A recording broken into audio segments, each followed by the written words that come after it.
श्री कृष्ण गोविंद हरे मुरारी, हे नाथ नारायण वासुदेवा।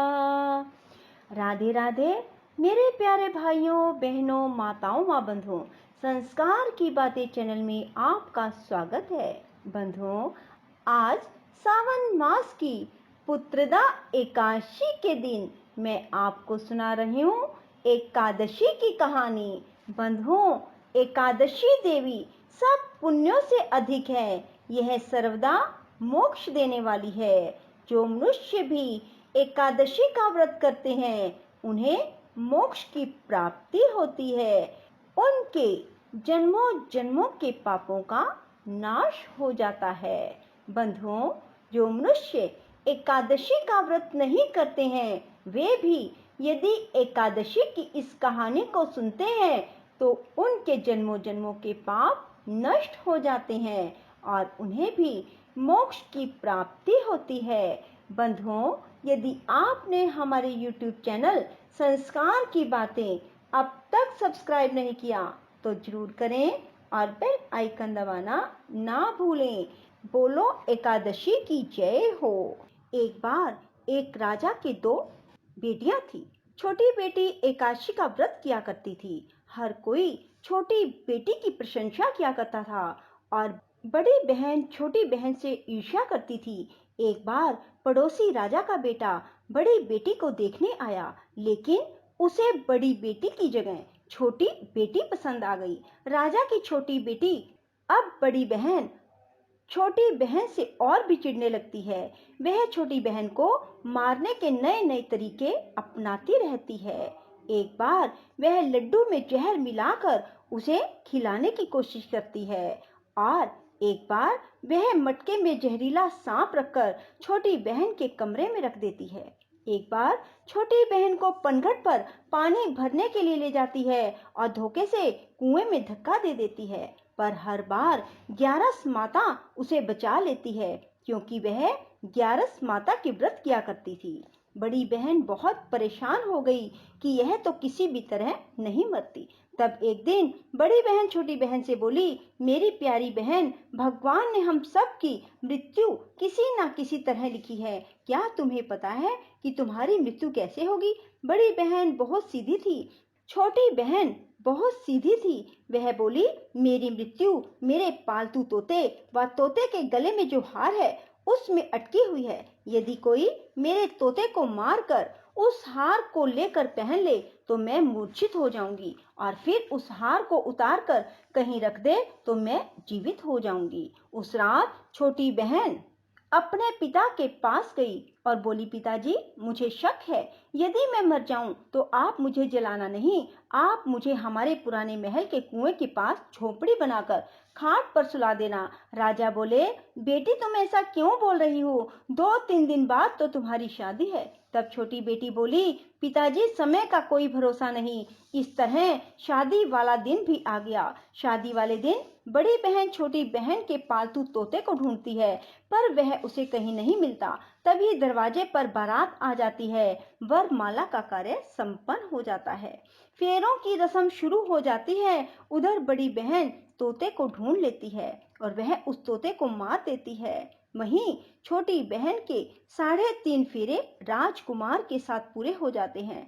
तभी छोटी बहन मूर्छित होकर गिर जाती है। उधर बड़ी बहन तोते के हार को खुद पहन लेती है। तब फेरों में सभी घबरा जाते हैं।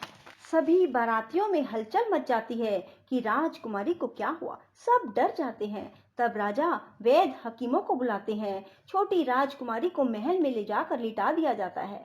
वैद्य और हकीम राजा से कहते हैं, राजकुमारी ना मरी है ना जीवित है, हमने ऐसा पहली बार देखा है। तब राजा उनसे कहते हैं, बाहर जाकर बोलना कि राजकुमारी बेहोश है, अभी थोड़ी देर में ठीक हो जाएगी। यदि तुम ऐसा नहीं कहोगे तो मैं तुम्हें फांसी दे दूंगा। बेचारे वैद्य हकीम राजा के कहे अनुसार बोल देते हैं। तभी बड़ी बेटी आती है और कहती है, पिताजी, मुझे छोटी बहन के मरने का बहुत दुख है।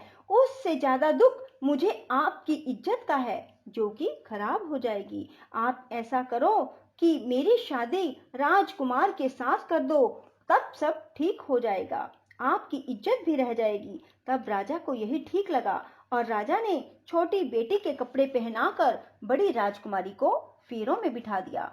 पर राजकुमार ने मना कर दिया, कहा कि यह मेरी पत्नी नहीं है। मेरी पत्नी जब बोलती है तो उसके मुंह से फूल झरते हैं। लेकिन सबने समझा बुझाकर उससे 3.5 फेरे लगवा दिए। बड़ी राजकुमारी ससुराल आई तो राजकुमार ना तो उससे बात करते थे, ना उसके हाथ से पानी पीते थे, ना ही उसके हाथ का बनाया हुआ खाना खाते थे।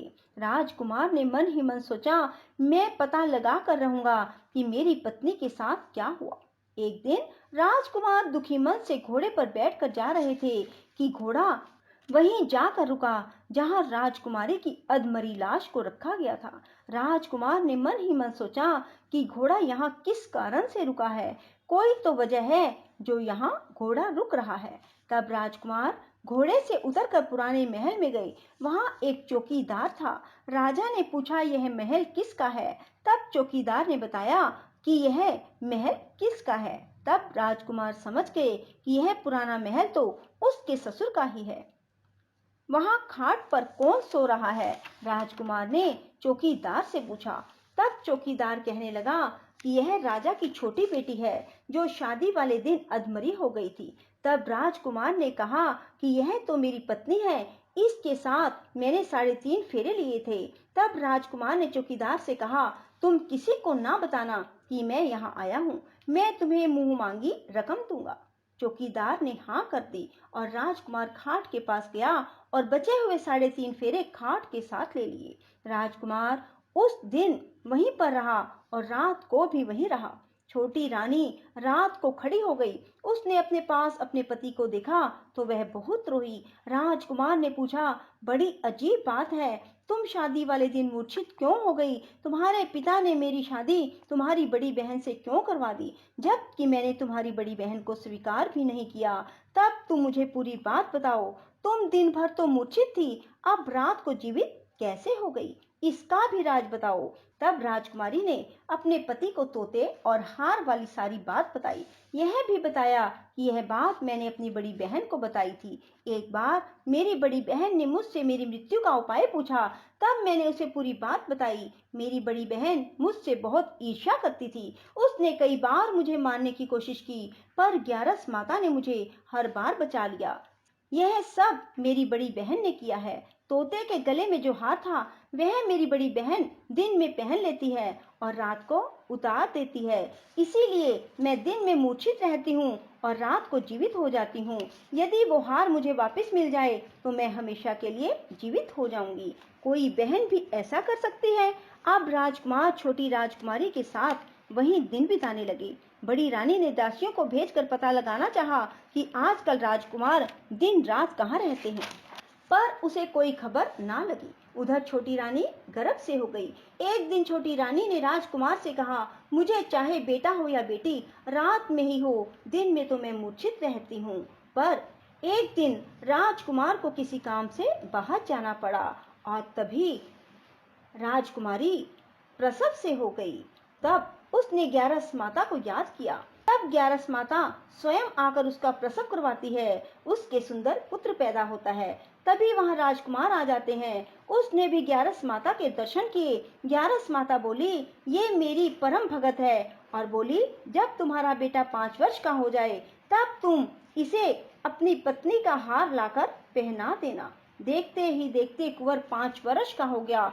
बेटा युवराज 5 वर्ष का हो गया। तब राजकुमार अपने बच्चे से कहते हैं कि बेटा युवराज, तुम यहीं रहना, माँ की खाट के पास, मैं शहर से काम निपटा कर आता हूँ। तब बड़ी रानी के दास दासी राजा को वहां से आते हुए देख लेते हैं और बच्चे को उठवा लेते हैं। बच्चे के 2 टुकड़े कर दिए जाते हैं। एक टुकड़ा चक्की के नीचे और एक अपने पलंग के नीचे रख लेती है। तब वह ग्यारस माता को याद करती है और ग्यारस माता भीख मांगने के लिए बड़ी रानी के महल में आती है। तब बड़ी रानी अपने दास दासियों के हाथों भिक्षा भिजवा देती है। पर ग्यारस माता कहती है कि मैं तो तुम्हारी रानी के हाथों से ही भिक्षा लूंगी। तब वे जाकर उसे कहते हैं। तब बड़ी रानी खुद उसे भिक्षा देने के लिए आती है। तब ग्यारस माता बिल्ली का रूप बनाकर अंदर जाती है और उसके बच्चे के जो 2 टुकड़े होते हैं उन्हें इकट्ठा जोड़ देती है और उसमें प्राण फूंक देती है और उसे लेकर चली जाती है। राजकुमार कुंवर को लेकर महल में जाते हैं और कहते हैं, रानी, ये बच्चा मेरी दूर के रिश्ते की बहन का है। यदि तुम इसे प्यार से रखोगी तो शायद मेरा दिल भी तुम पर आ जाए। तब बड़ी रानी कुंवर को लाड प्यार से रखती है। तब एक दिन राजकुमार अपने बेटे से कहता है कि तुम अपनी मामी से हार मांग लो, हम ये हार लेकर तुम्हारी माँ के पास चलेंगे, पर ये बात अपनी मामी को मत बताना। कुंवर बोले, मामी मामी, मुझे अपना ये हार दे दो। एक बार तो रानी जवाब दे देती है, पर फिर उसे ये बात याद आती है कि जब राजकुमार ने उसे कहा था कि यदि तुम बच्चे का ध्यान रखोगी तो मेरा दिल तुम पर आ जाएगा। तब बड़ी रानी कुंवर को हार दे देती है। कुंवर उस हार को लेकर अपने पिता को देते हैं। आज हम आपके हाथ का बना हुआ खाना खाएंगे, हम आते हैं, तुम खाना तैयार करो। बड़ी रानी बहुत खुश हो जाती है कि आज मेरे पति मुझसे खुश हैं। तब राजकुमार छोटी रानी के पास जाते हैं।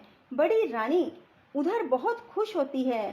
तब राजकुमार छोटी रानी को वो हार पहना देते हैं और छोटी रानी जीवित हो जाती है और महल में छोटी रानी और बच्चे को लेकर आते हैं और बड़ी रानी को अपने ससुर के यहाँ छोड़ने के लिए चले जाते हैं और उन्हें सारी बात बताते हैं।